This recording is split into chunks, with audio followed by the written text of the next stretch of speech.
What if the legends were true? What if, deep beneath the waves, a creature from our darkest myths is still lurking?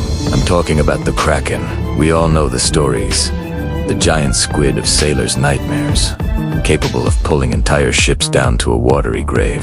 But what if I told you that these weren't just campfire tales? What if there's evidence hidden away in official records that suggests the Kraken might be very, very real?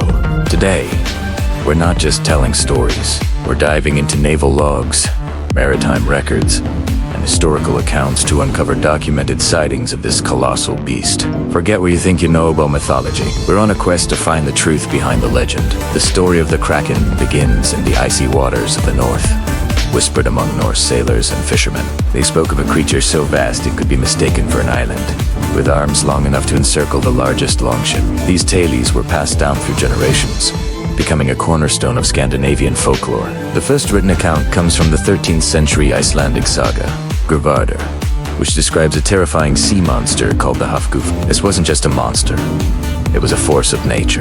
But as the age of sail dawned and ships ventured further into the unknown, these stories evolved. They were no longer just myths told by firelight. They became cautionary tales, warnings from sailors who claimed to have seen it with their own eyes. Imagine you're a sailor in the 18th century. You've been at sea for months, surrounded by an endless expanse of blue. Suddenly, the water begins to churn. Something massive rises from the depths, a writhing mass of tentacles and a beak large enough to snap a mast in two. This is the image that haunted in his 1755 work, The Natural History of Norway. Bishop Erik Pontoppidan gave the world its most detailed description of the Kraken. He compiled sailors' accounts, describing a creature 1.5 miles in circumference. He wrote that, when it rose, its back looked like a cluster of small islands. When it submerged, it created a whirlpool so powerful it could doom any vessel caught in its pool. Pontoppidan wasn't just spinning yarns. He was a respected naturalist, attempting to catalog the wonders and terrors of the sea. His work blurred the line between myth and science, suggesting that this creature, however terrifying, was a real animal. This sparked the first serious scientific inquiries. Could a giant cephalopod actually exist? For a long time, mainstream science was skeptical, but the stories from those who lived their lives on the ocean just kept coming. Let's look at the logs. These aren't fantasy novels. They are official, day-to-day records kept by naval officers, men of discipline and sober observation. One of the most famous accounts comes from the French warship, the Electon, in 1861. Near the Canary Islands, the crew spotted a monstrous squid. The captain, Lieutenant Frederick Boyer, ordered his men to attack it. They fired cannons and harpoons, managing to wound the creature and even get a rope around its body. But as they tried to haul it aboard, the sheer weight of the animal caused its body to tear apart. They were left with only a piece of its tail, but the entire crew witnessed its immense size, its massive eyes, and its powerful tentacles.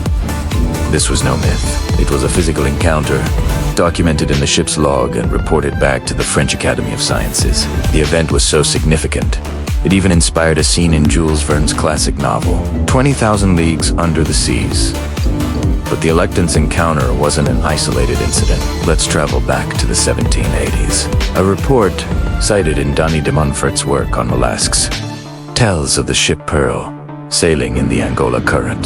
The captain and crew described being stalked for several days by a gigantic squid. They wrote about its enormous, terrifying eyes that seemed to watch them with a chilling intelligence. They claimed it was so large that its body shadowed the entire ship.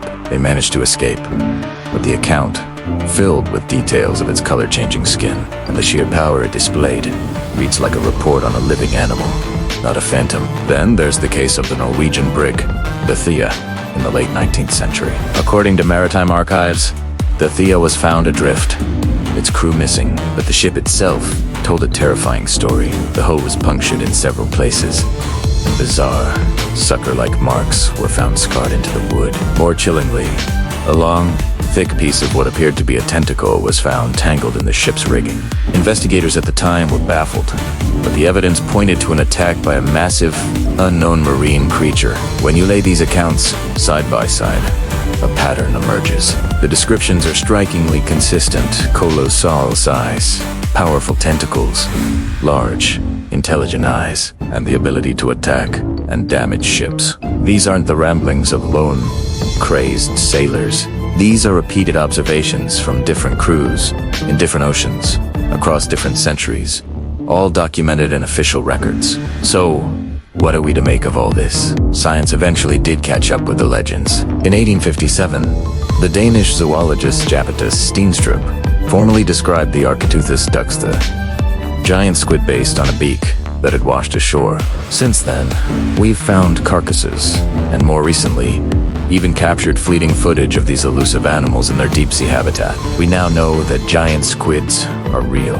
They can grow to incredible lengths, with eyes the size of dinner plates. We also know about the colossal squid, Architeuthis hamiltoni, which is even more massive and armed with swiveling hooks on its tentacles. So, mystery solved, right? The Kraken was just a giant squid all along. Well, maybe not. The creatures described in naval logs animals, capable of engaging with and sinking large sailing vessels, seem to dwarf even the largest giant squid specimens we've ever found. The largest confirmed giant squid was about 43 feet long. Well, huge. Is that big enough to be mistaken for an island? Is it powerful enough to create a ship-swallowing whirlpool? The sailors who saw these things firsthand described creatures of a completely different scale.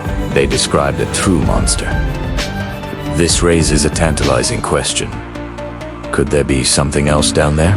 A species of cephalopod far larger and more powerful than anything we've officially documented. An apex predator of the abyss that has, for centuries, been the true source of the Kraken legend. The ocean is the last great frontier on our own planet. Over 80% of it remains unexplored, unmapped, and unobserved. Every year, we discover new species in the deep.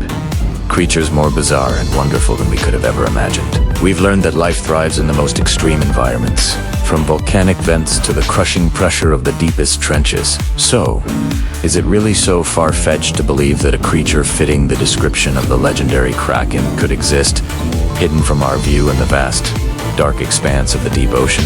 The historical records, the consistency of the sightings, and the sheer unexplored nature of our seas suggest that we shouldn't dismiss the possibility. The Kraken might not be a myth. It might just be a creature we haven't formally met yet. The evidence is there, logged in the annals of maritime history, waiting for us to connect the dots. The deep holds its secrets well.